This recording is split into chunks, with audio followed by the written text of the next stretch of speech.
우리는 남편과 관계가 좋지 않으면 한 번쯤은 궁금해지게 됩니다. 남편은 내가 잘못이라고 하는데 정말 내가 이상한 건가? 라고 말이죠. 그래서 오늘은 심리학에서 말하는 정상적인 사람들, 즉 정신적으로 건강한 사람들은 어떤 특징을 가지고 있는지 세 가지를 알려드리겠습니다. 이 영상 끝까지 봐주세요.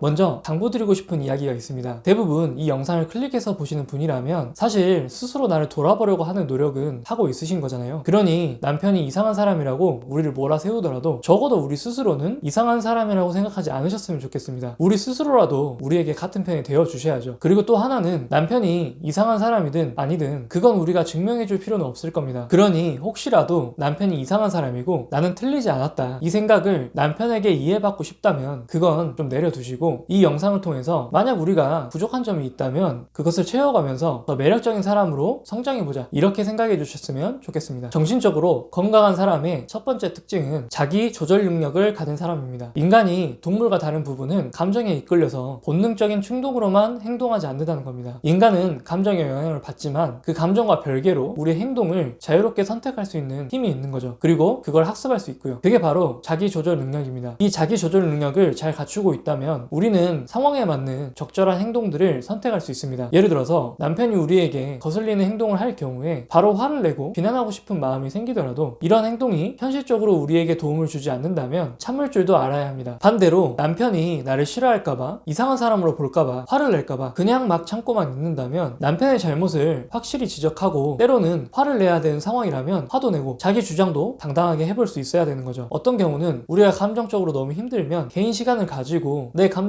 있는 그대로 수용하는 시간도 필요합니다. 예를 들어서 슬프고 우울할 때 충분히 울어야 할 필요가 있는데도 나는 약한 사람으로 보이기 싫어, 울면 더 비참해질 것 같아, 이렇게 생각하면서 감정을 억누르기만 하는 경우도 있거든요. 이런 상황은 우리에게 느껴지는 슬픔을 그대로 두시고 눈물이 난다면 울어도 보시고 이렇게 슬픔을 충분히 허용하는 시간들을 보낼 필요가 있습니다. 그 시간이 지나면 우리는 현실을 있는 그대로 수용하게 되고 복잡한 생각들도 정리가 되기 때문입니다. 이렇게 자기 조절 능력을 잘 갖춘 사람일수록 정신적으로 건강한 사람인 거죠. 두 번째로 정신적으로 건강한 사람의 특징은 상대방과의 관계에서 독립과 의존의 균형을 잘 유지하는 사람입니다. 모든 개인은 독립적이잖아요. 그와 동시에 인간은 사회적인 동물입니다. 그래서 이 독립과 의존의 균형을 우리 스스로 잘 유지할 수 있어야 합니다. 그렇게 됐을 때 타인과 친밀한 관계를 만들고 유지할 수 있게 되고요. 동시에 상대방에게서 받을 수 있는 상처들을 최소화할 수 있습니다. 예를 들어서 우리가 생각하기에는 남편이 집안일이나 육아를 지금보다 더 신경 쓰고 분담해야 한다고 생각할 수 있을 겁니다. 만약 우리가 남편에게 요청을 해서 남편이 들어준다면 정말 좋은 일이죠. 우리는 남편에게 의존할 수 있는 상황이기 때문에 의존하면 되는 겁니다. 그리고 우리의 요청에 남편이 응한 부분에 대해서 감사해야 하고 우리 또한 남편이 원하는 것에 적극적으로 헌신해줄 필요가 있습니다. 하지만 남편이 계속적으로 피하고 거절하는 경우는 어떻게 해야 될까요? 만약 우리가 남편에게 계속 의존하기 위해서 애원하고 협박하고 강요한다면 어떻게 될까요? 물론 당연히 분담해야 하는 것인데 안 해준다니 너무 야속하고 억울하고 화가 날 수는 있습니다. 하지만 그렇게 한다면 우리가 원하는 것을 얻을 수 없는 것은 물론이고요, 남편과 관계는 더 악화될 겁니다. 그렇다면 우리는 이 주제만큼은 독립하는데 어느 정도 무게중심을 둬야 되는 거죠. 여러 가지 선택을 할 수 있습니다. 당연히 극단적으로는 이혼을 할 수도 있죠. 집안일과 육아 참여 이외에도 남편이 우리에게 도움되는 게 전혀 하나도 없다고 하면 이혼을 선택할 수도 있을 겁니다. 그런데 단순히 집안일과 육아에 관련된 부분 이외에 다른 부분에서 남편이 필요하다면 굳이 이혼까지는 할 필요는 없을 거고요. 오히려 이때 감정적으로 이혼하면 나중에 후회를 하게 되는 거죠. 우리가 다른 부분에서는 남편에게 의존을 하되 우리 스스로 육아와 집안일을 하기 위한 시간을 확보할 수도 있고요. 시부모님이나 친정에게 부탁하는 방법도 있을 것이고 가능하다면 내가 그냥 돈을 벌어버리고 다른 사람을 쓸 수도 있을 겁니다. 다시 말씀드리지만 당연히 억울할 수 있습니다. 그런데 그것과 별개로 정신적으로 건강한 사람들일수록 이런 상황에서는 독립에 무게중심을 빨리 둔다는 것이죠. 이렇게 의존과 독립에 대한 균형을 잘 맞추는 사람일수록 타인과의 친밀한 관계를 만들고 유지하는데 탁월하다고 볼 수 있습니다. 세 번째는 일과 여가에서 즐거움을 느끼고 생산적인 활동을 할 수 있는 능력을 갖춘 사람입니다. 아마도 결혼을 하신 아내분들이라면 많이들 공감하실 텐데요. 자녀분들과 한 몸이 되어버린 것 같은 그런 느낌, 퇴근이 없는 직장에 있는 것 같은 그런 느낌, 이런 느낌을 많이 받으실 겁니다. 그렇다 보니 스스로를 위해서 여유를 가질 시간이 너무 부족하실 거예요. 내가 맡고 있는 아내로서의 역할, 엄마로서의 역할이 많이 버겁고 힘드실 수도 있을 겁니다. 이렇게 우리가 체력적으로, 정신적으로 많이 힘들게 되면 일을 할 때에도 열정적이기가 어렵고 생산적인 활동을 하기가 힘들 거예요. 심지어 잠깐씩 쉬는 시간에도 무기력감을 느낄 겁니다. 그러니 이런 경우라면 가급적이면 저는 약간 무리를 해서라도 아이보다는 우리 스스로를 생각하셔서 쉬는 시간, 여가 시간을 더 많이 만들어 보시라고 말씀드리고 싶습니다. 그것들을 통해서 삶에서 즐거움을 더 많이 얻을 수 있게 되면 몸과 마음의 여유가 많아지고 그 에너지로 자녀분들과의 시간은 조금 짧아질 수는 있지만 더 질적으로 좋은 시간들을 보낼 수 있고 훨씬 더 생산적인 활동들을 할 수 있을 거라고 생각합니다. 그래서 일과 여가에서 즐거움을 느끼고 생산적인 활동을 할 수 있는 능력이 또 한 가지 정신적으로 건강한 사람들의 특징이라고 말씀드릴 수 있겠습니다. 여기까지 심리학에서 말하는 정신적으로 건강한 사람들은 어떤 사람들인가에 대해서 알아봤습니다. 물론 어떤 사람도 이 세 가지 특징을 완벽하게 가지고 있는 사람은 없을 거예요. 다만 중요한 건 누가 더 정상적이냐 비정상적이냐 이것을 따지는 것이 아니라 우리가 여기서 부족한 부분이 무엇이었는지 이것들을 알고 조금 더 우리를 건강한 사람으로 성장시켜 나간다면 우리는 훨씬 더 매력적인 여성이 되어 있을 거라는 겁니다.